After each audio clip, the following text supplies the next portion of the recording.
Señor Oloriz. Sí, yo estoy y hablaré. La verdad es que ha sido enormemente interesante su aportación. Joan Tardá me decía hace unos días que el pacto nonato que usted provocó nos habría causado muchos problemas decirle que no. Quedaban puntos abiertos, pero nos hubiese causado problemas. Yo hoy soy un escéptico colaborativo, un escéptico colaborativo, porque veo algunos nubarrones. Primero, falta liderazgo. Yo pienso que de su modelo había liderazgo, y si antes hablábamos de los directores de instituto, el liderazgo es una cosa que se gana, no que viene con el cargo. Y en este caso había liderazgo y se notó estos acercamientos enormemente difíciles, porque cuando hablamos de educación, a veces se confunde. El núcleo de la educación es la escuela, no es la administración. Y a veces intentamos pensar que la escuela es la administración y entonces el conflicto de administraciones acaba impidiendo los cambios necesarios en las escuelas. Y la educación es un servicio público. Usted decía un bien público. Me parece que llegaremos a un acuerdo. Es un bien, es un servicio público. Y la escuela pública es la base de este servicio público. No la única. Totalmente de acuerdo. Pero es su base. Y es cierto que muchas veces los que hemos sido servidores públicos de las escuelas públicas nos hemos encontrado sin patrón. Lo decía antes en la intervención anterior. Nos faltaba la calidez de que nosotros éramos la escuela y que había otras con las que colaborábamos, que no competíamos, colaborábamos, que hacían un servicio público por lo cual estaban concertadas, porque hacían un servicio público, no por otra razón. Es en este marco que es importante saber cuál es el núcleo, cuál es el sujeto, cuál es lo substantivo y qué es adjetivo. También hay un elemento subjetivo. Yo le decía no hace demasiado desde la tribuna a Manuel Cruz, al amigo Manuel Cruz, ahora nos vamos conociendo, que hacían falta más filósofos en la política. Más filósofos, es cierto. Porque la aproximación muchas veces de la escuela es administrativista. Y esto es perder el corazón de la realidad. Y la filosofía nos da, curiosamente, un elemento que a veces en la política nos falta, que es la tolerancia, que es saber que hay un mejor parecer y que a veces lo puedes escuchar sin que esté prefijado en tu catecismo, ¿no? Y esto es lo que es fundamental para acercarnos a un pacto de este tipo. También saber que la lengua materna no es adjetiva. Y esto es tan importante porque en España se habla de una lengua común. No, mi lengua es la materna. Y sé otra lengua que hablan otros españoles. Y me gusta saberla y disfruto leyendo. Pero yo no tengo dos lenguas. Mi lengua es el catalán.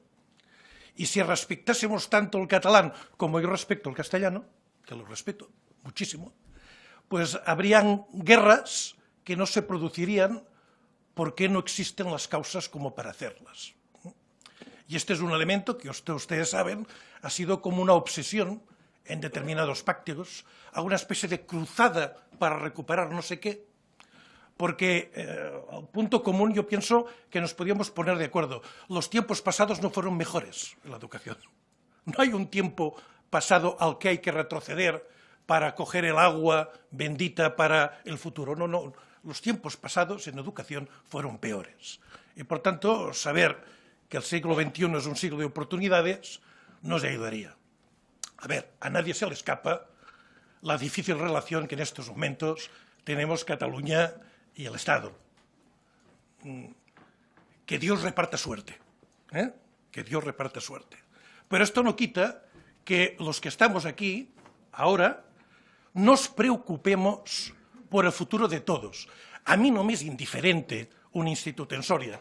Visité el Instituto Antonio Machado y me encantó. Por tanto, no me es indiferente lo que pase en la educación en Soria. Pero sí lo que quiero es que las competencias que tiene la Generalitat de Cataluña no sean constantemente miradas en lupa para ver qué perversidad haremos en la esquina siguiente.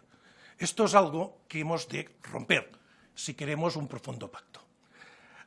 Encantado de tener sus apuntes. Bueno, sé que es la documentación.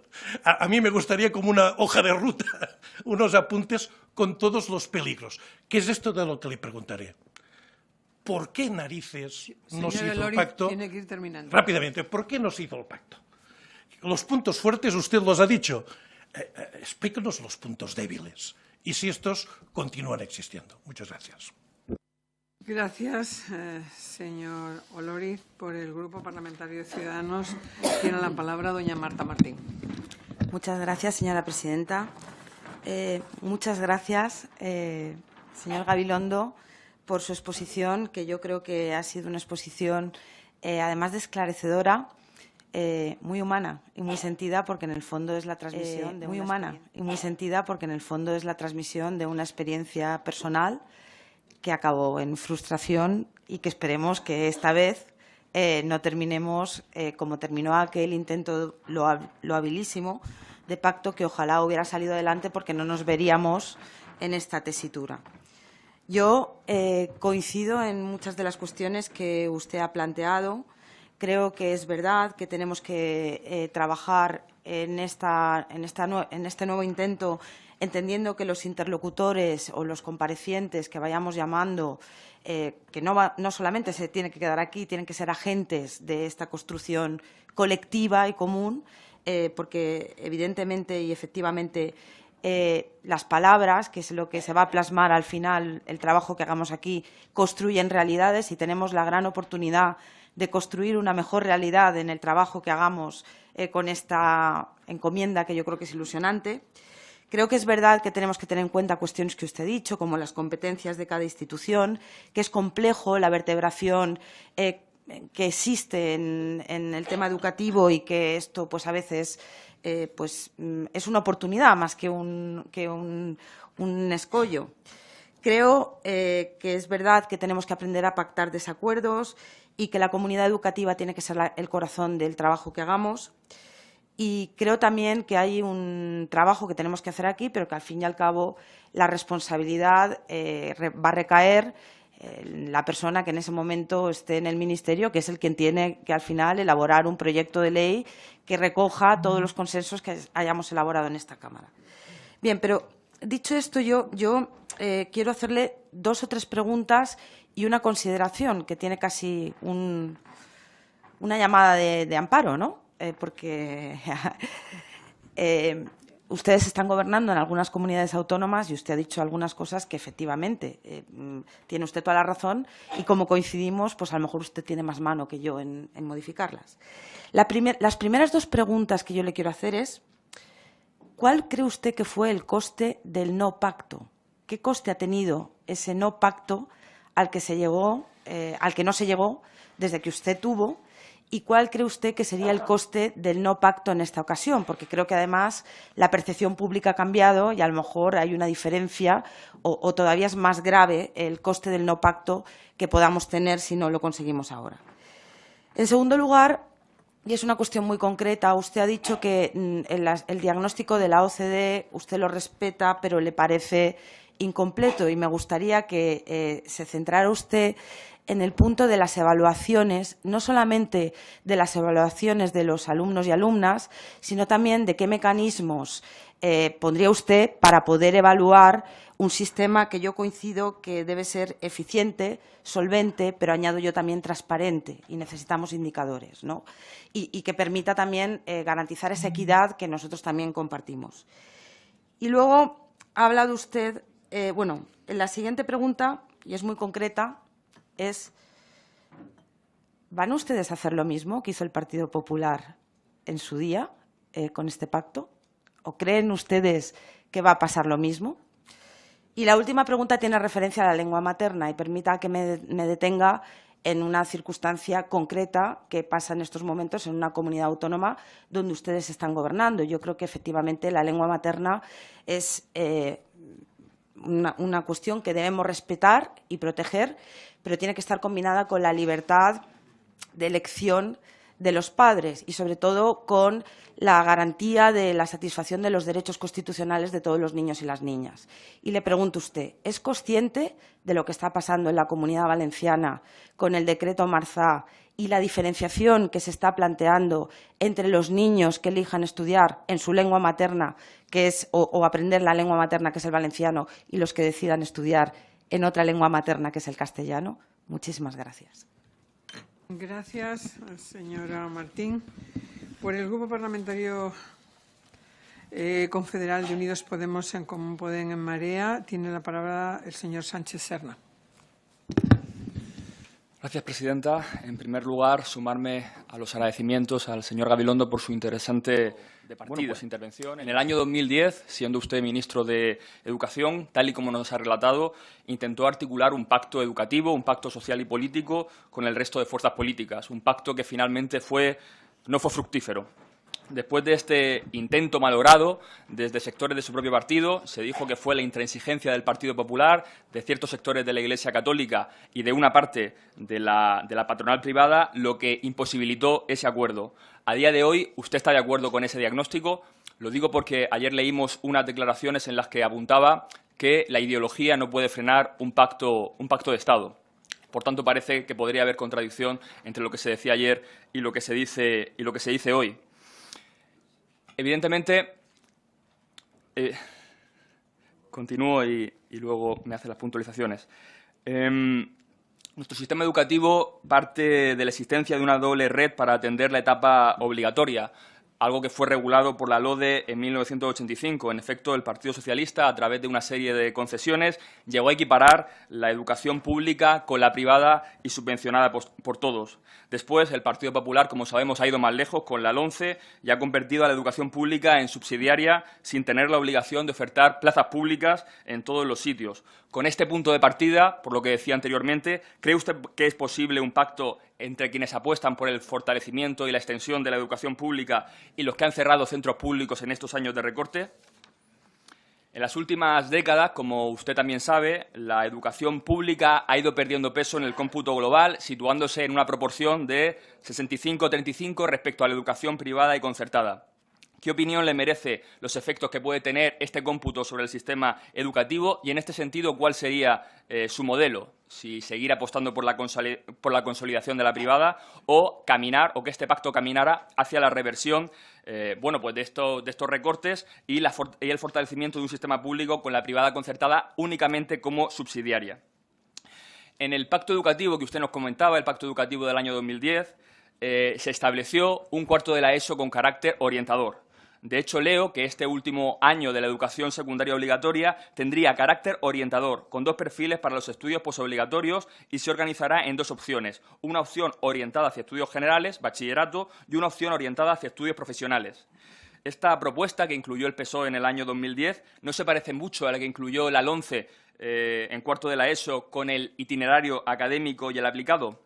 Y visto los resultados de la LOMCE y las protestas que ha provocado en la comunidad educativa, ¿sigue usted pensando que este tipo de medidas son adecuadas?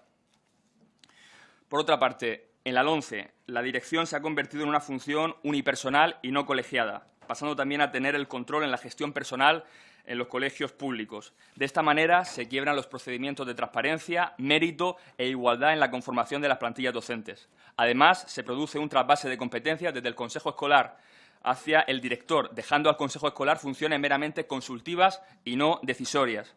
¿Cuál cree que debería ser el peso en la toma de decisiones entre las administraciones, los consejos escolares, los directores y la comunidad educativa? Otra cuestión que ha aparecido últimamente estos meses. Miembros del Consejo Escolar del Estado consideran que hay ámbitos en la educación y en lo pedagógico que no deben ser legislados, sino que deben dejarse a cada centro gestionar y tomar decisiones sobre ello en función de su propio contexto. Tras la polémica de los deberes escolares, tema que ha sido muy comentado aquí, ¿cuál cree usted que es el límite de una ley educativa y cuál debe ser el epicentro de su acción. Otro de los aspectos polémicos, que sabemos que puede ser una piedra que nos encontremos en este pacto, es el tema de la religión en la escuela, en la que queríamos saber su opinión. No solo en lo que se refiere a la inclusión de la asignatura de la religión como materia evaluable, sino también acerca de la elección, bueno, pues a dedo se podría decir, del profesorado por parte de la Conferencia Episcopal.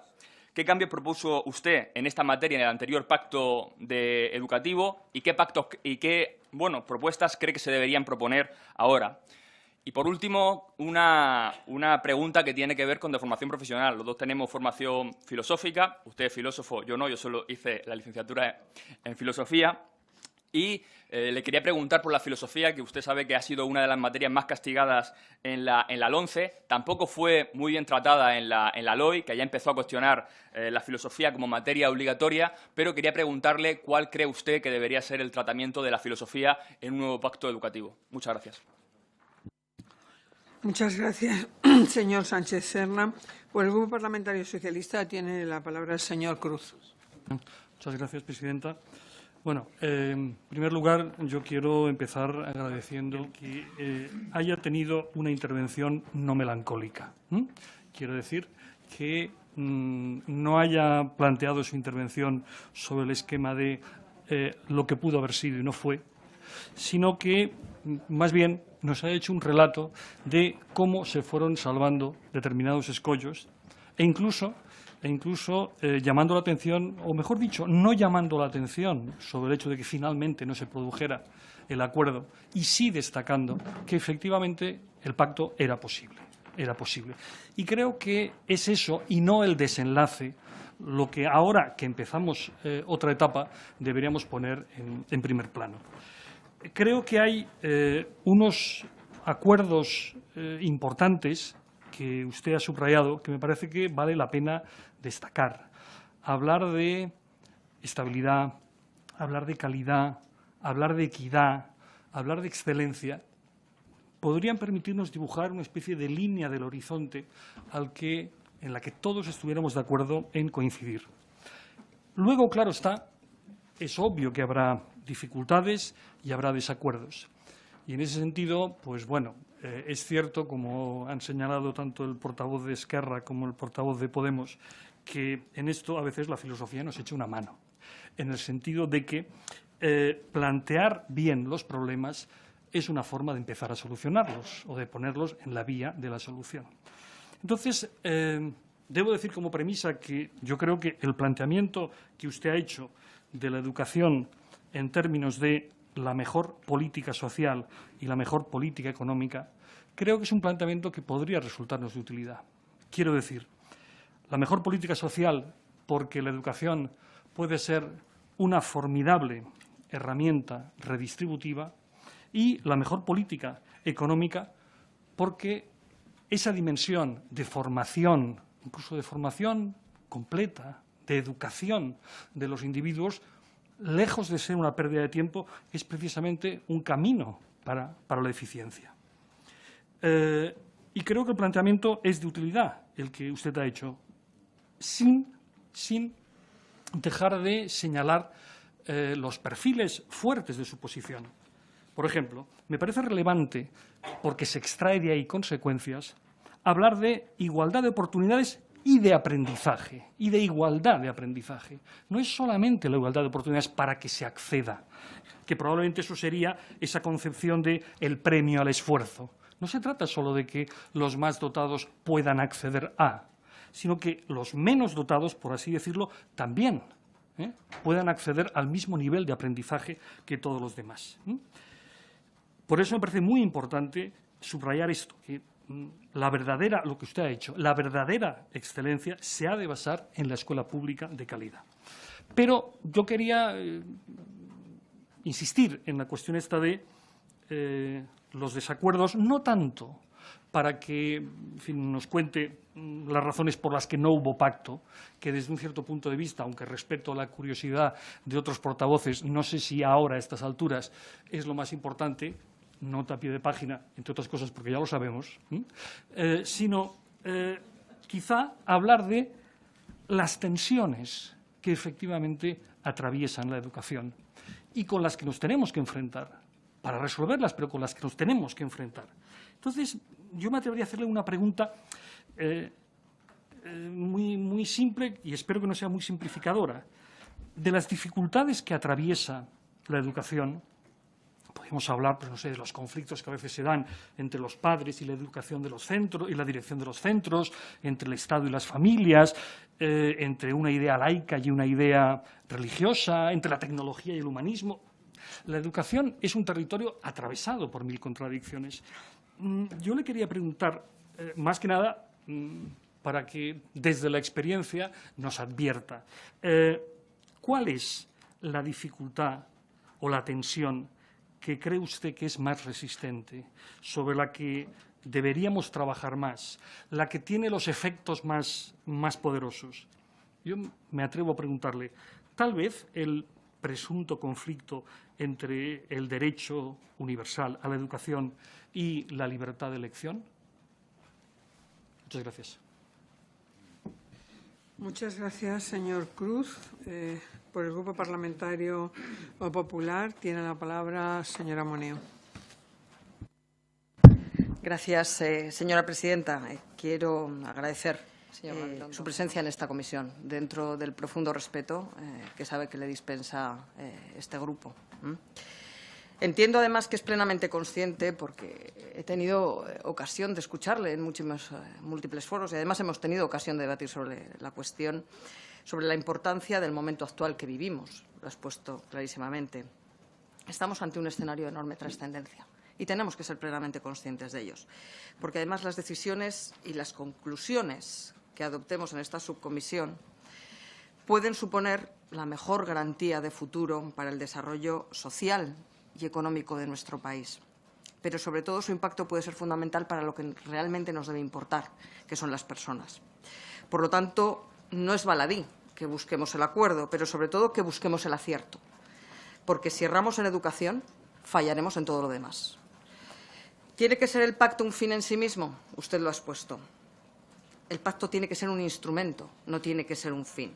Tiene que ser un medio para transformar la educación. Estamos totalmente de acuerdo en esa cuestión.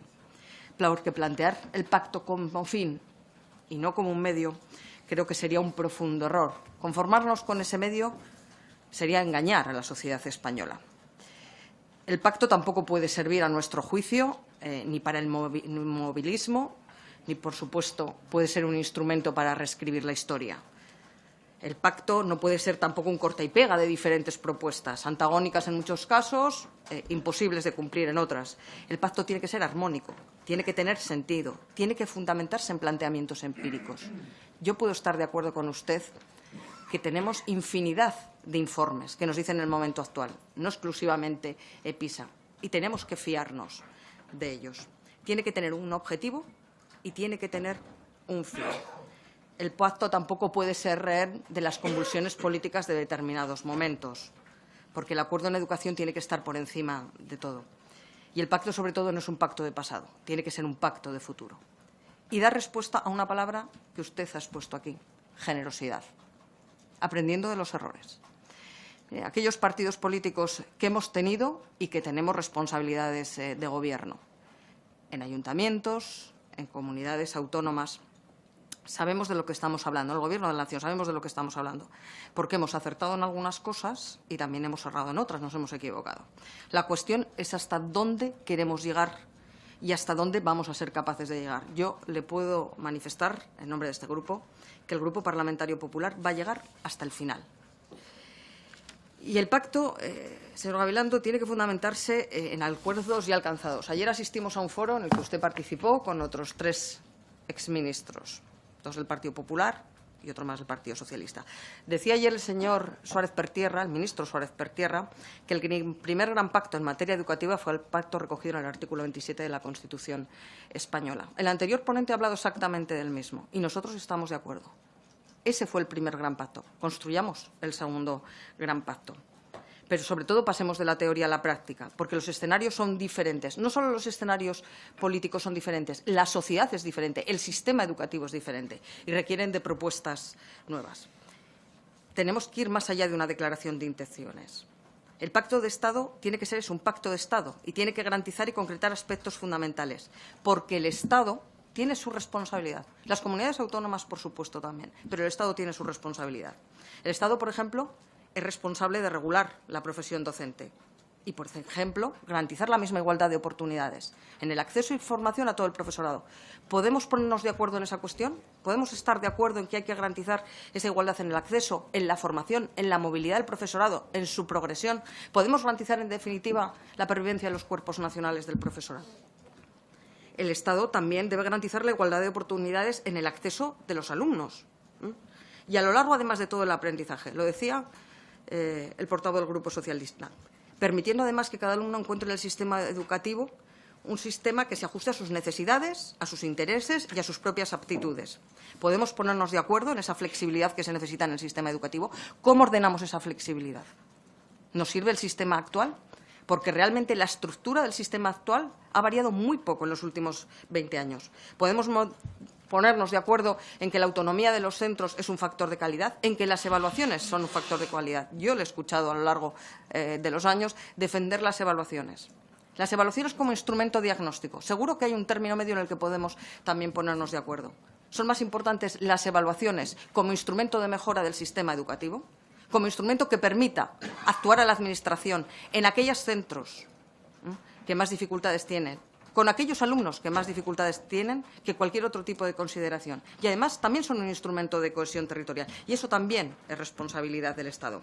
Y, por supuesto, podemos ponernos de acuerdo en que equidad y calidad no están reñidas. Eso es una realidad.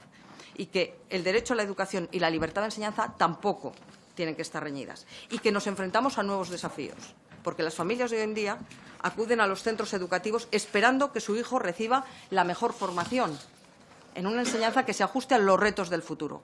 Podemos ponernos de acuerdo en que tenemos que profundizar en el bilingüismo, en los nuevos escenarios ante nuevas asignaturas, en el pensamiento computacional. Podemos ponernos de acuerdo en que no podemos abandonar las humanidades, porque en un mundo de máquinas es cuando precisamente tenemos que ser más personas. Mire, son cuestiones muy básicas y muy importantes que construyen futuro. Y desde la lealtad y el firme compromiso de este partido político y de este grupo parlamentario, me gustaría conocer su opinión. Muchísimas gracias. Gracias, señora Moneo.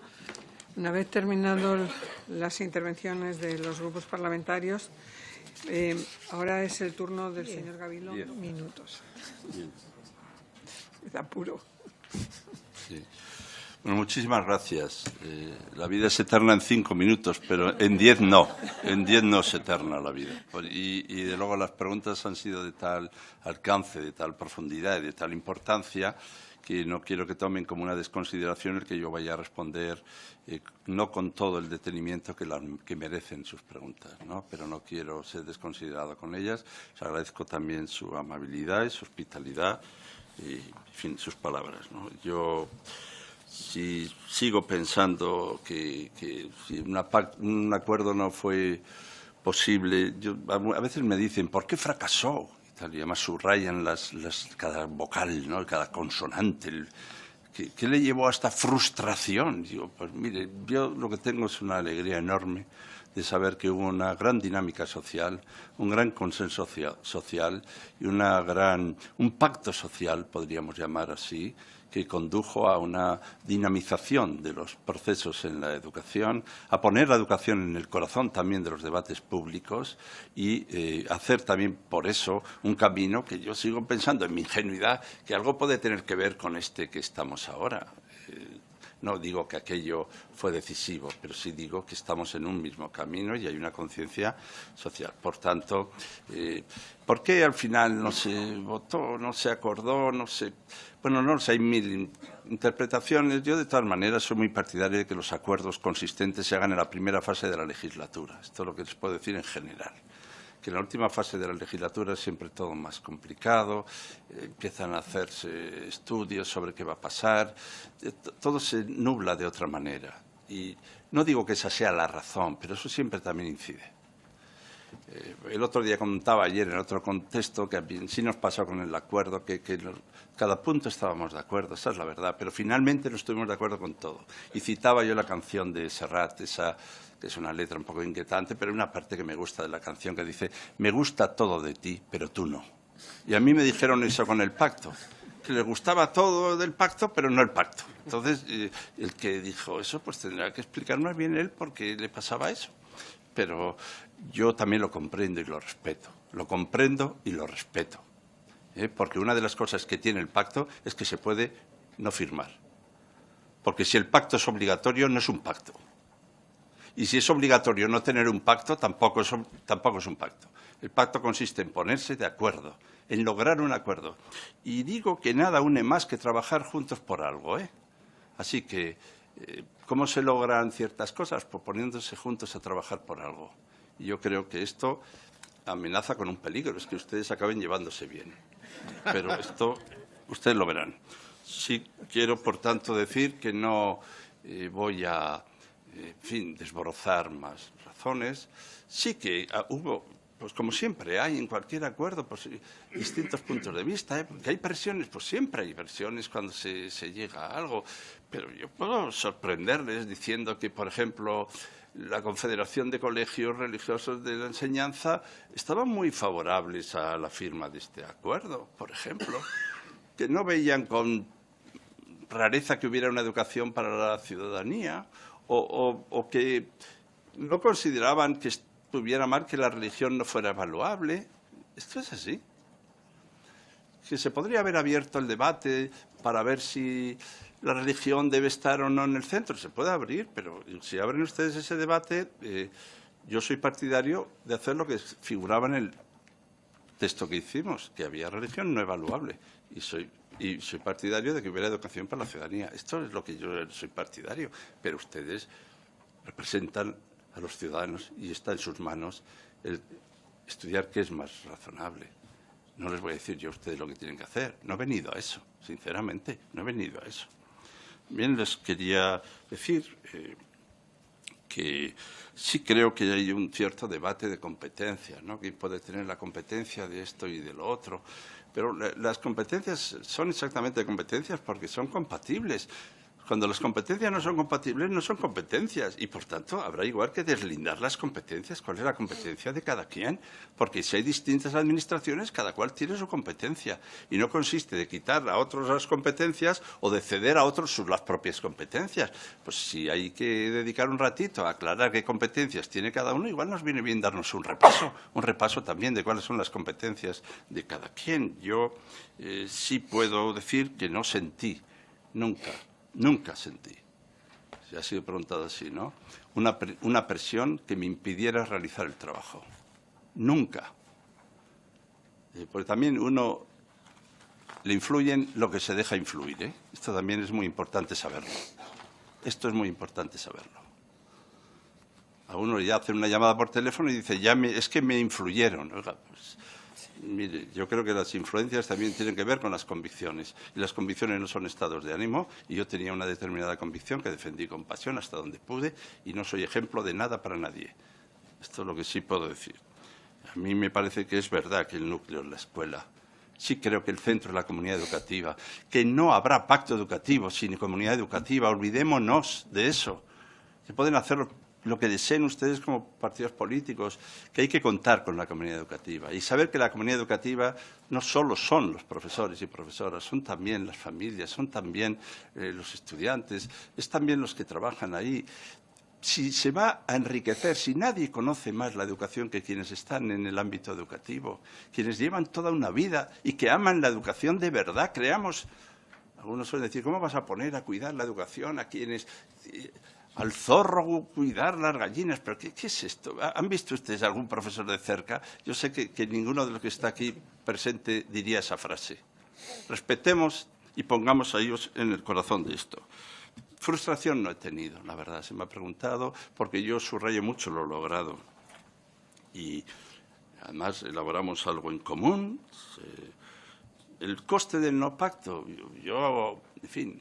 Algunos han puesto para ahí la rueda de prensa en la que yo salí después del no pacto. Dice, tenías mala cara. Y dice, bueno, no sé por qué sería. Pues yo sí dije, llegaremos más tarde, llegaremos menos lejos, pero llegaremos. Porque esto es una necesidad para el país. Y yo hoy también quiero decir estas palabras aquí mismo, porque esto es una necesidad para el país. Y el coste del no pacto, pues es un coste también de perder una oportunidad, porque el pacto es un principio de unidad. Es un principio de unidad entre partidos políticos que no quieren ser partidistas ni sectarios, entre regiones que quieren vivir conjuntamente y comunidades en un proyecto común. Es un principio de unidad también entre todos los elementos que integran el ámbito escolar. Porque ¿cómo se logra la unidad? ¿Haciendo discursos sobre la unidad? No, se logra trabajando juntos por algo con objetivos comunes y los objetivos estaban definidos. He dicho con pasión que una de las mayores satisfacciones es que los objetivos se pactaron sin ningún problema entre todas las instituciones y están ahí los objetivos. Por tanto, esto nos une, nos une. Hombre, yo también sé subrayar lo que nos diferencia, pero bueno, yo no he venido a esto. Yo sí creo que hay que evaluar. Dije alguna vez que lo que no se evalúa se devalúa. He visto repetida esta frase por muchos sitios. Lo dije hace muchos años. Yo sí creo que hay que evaluar.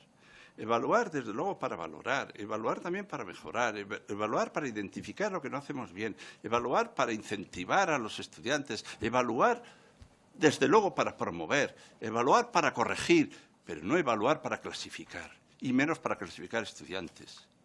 Porque si no haremos un darwinismo social que consiste en no reconocer que a veces las condiciones del talento están muy vinculadas a las oportunidades y a las condiciones sociales.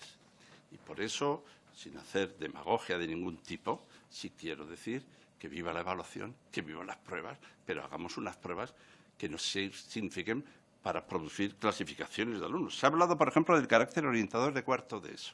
Bueno, según nuestro modelo, decidía el alumno con un refuerzo muy importante de los orientadores y además la opción era reversible. Es que esto es muy importante. Por eso hablaba yo de flexibilidad. Ahora, si hay un modelo de la LOMCE que deciden los profesores el centro y además es irreversible, pues entonces ya es una cosa distinta. Y por eso, yo cuando hablo de flexibilidad estoy diciendo también que los caminos de la educación no pueden ser irreversibles. A veces el fracaso y el abandono escolar en otros países se cuenta por el número, por los años que está uno en la enseñanza. Y bueno, pues si después de hacer una formación profesional básica, pues puedes pasar a una formación profesional de más nivel y desde ahí llegar a la universidad.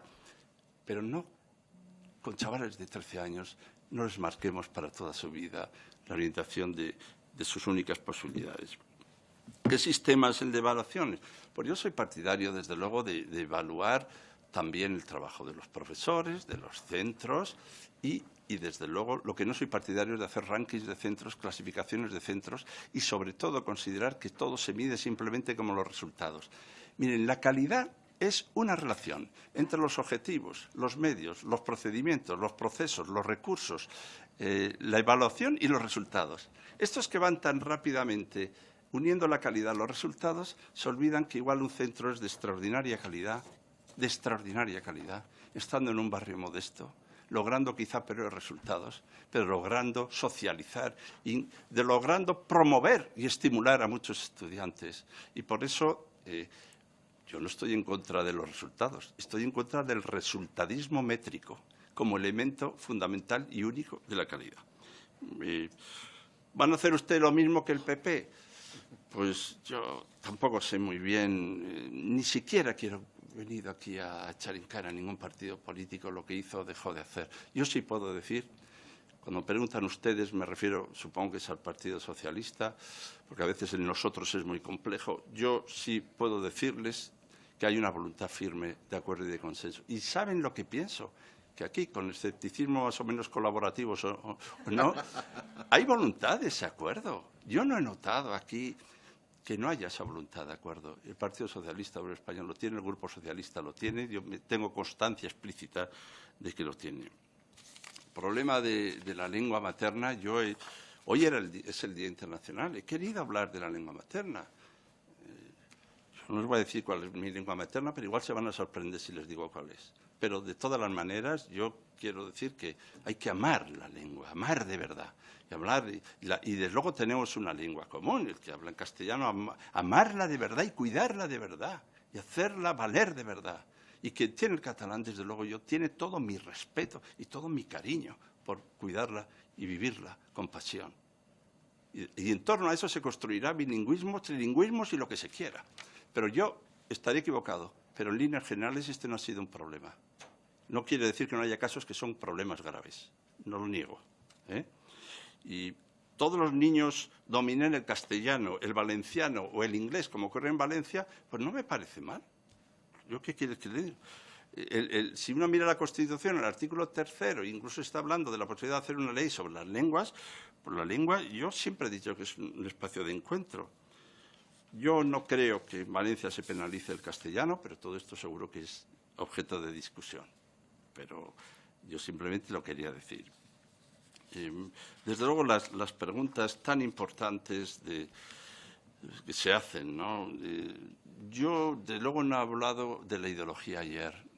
Miren, además le voy a decir un secreto. Yo no suelo emplear la palabra ideología, porque me parece tan difícil de definir lo que exactamente es.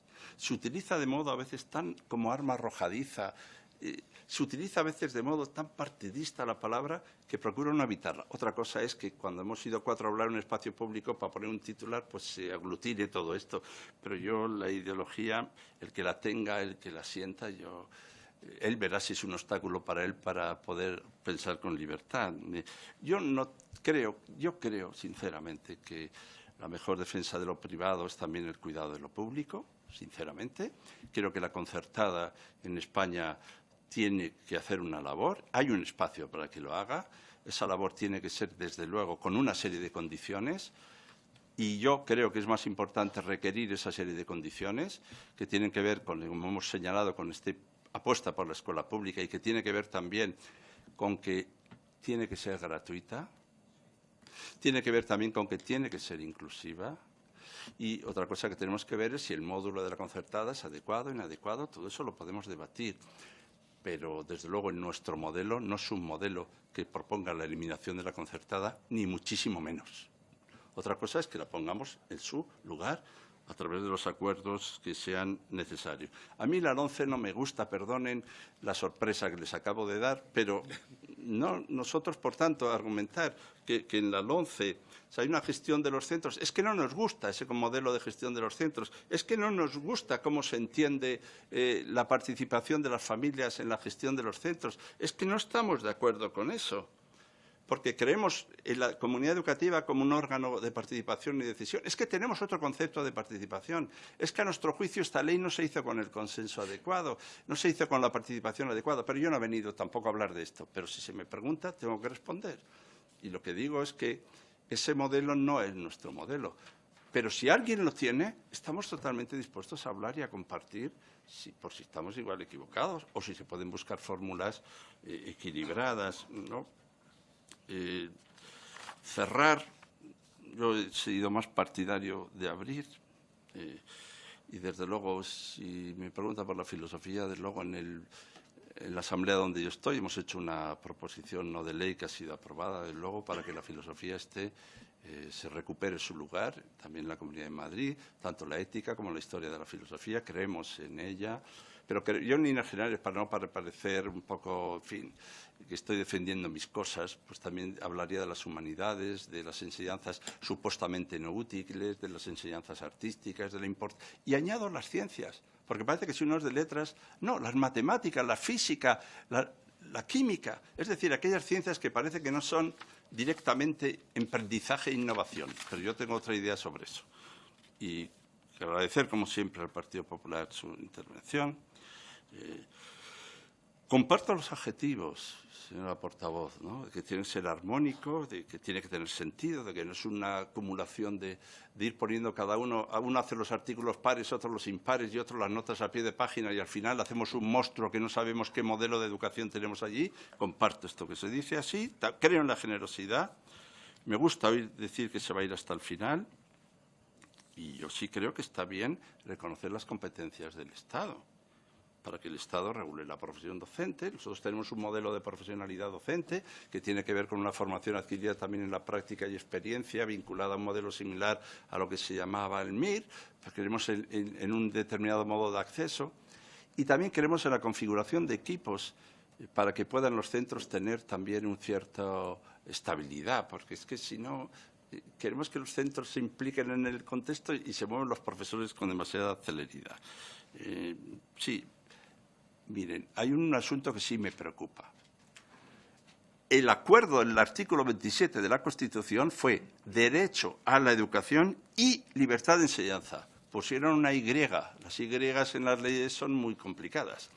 Y, por tanto, mi opinión es que no es lo mismo el derecho a la educación que la libertad de enseñanza, no se identifican sin más, y, desde luego, no se identifica sin más el derecho a la libertad de enseñanza o la libertad de enseñanza con la libre elección de centros. Así que este camino tan rápido que va desde el derecho a la educación a la libertad de enseñanza y de ahí a la libertad de elección de centros merecería, a nuestro juicio, un debate despacio.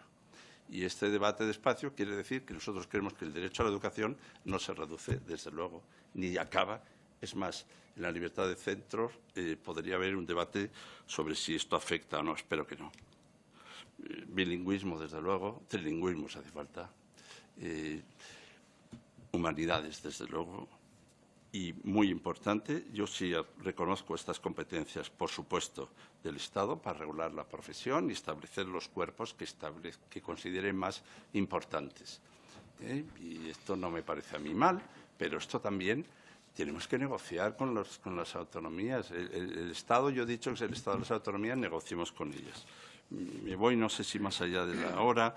Lamento pasar a esta velocidad por las cosas de tanta importancia.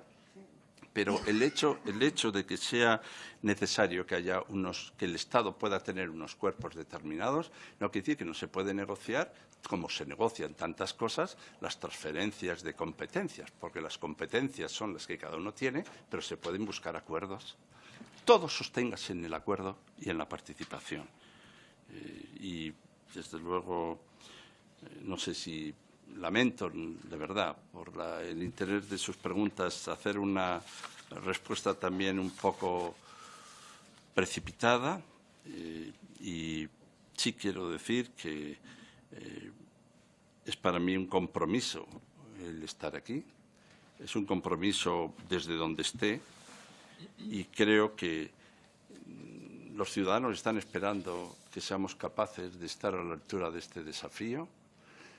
Y sería importante recordar que la estabilidad normativa o legislativa, ustedes no hablan de dinero porque son gente elegante, fuera acompañada también de unos presupuestos adecuados para poder efectivamente abordar un pacto por la educación. Tiene que haber estabilidad de financiación. No podremos hacer un pacto educativo sin esto. Recursos, y ha habido recortes, recursos. Y también... pacto interterritorial. Lo he dicho con toda mi convicción, con todo mi respeto a los poderes, desde luego, y a las competencias del Estado, pero he dicho que las autonomías son también Estado, y lo son. Por eso, muchísimas gracias a todos por sus aportaciones y les pido disculpas por no haber podido responder como merecían sus preguntas. Muchísimas gracias, señor Gabilondo. Han sido 20 minutos.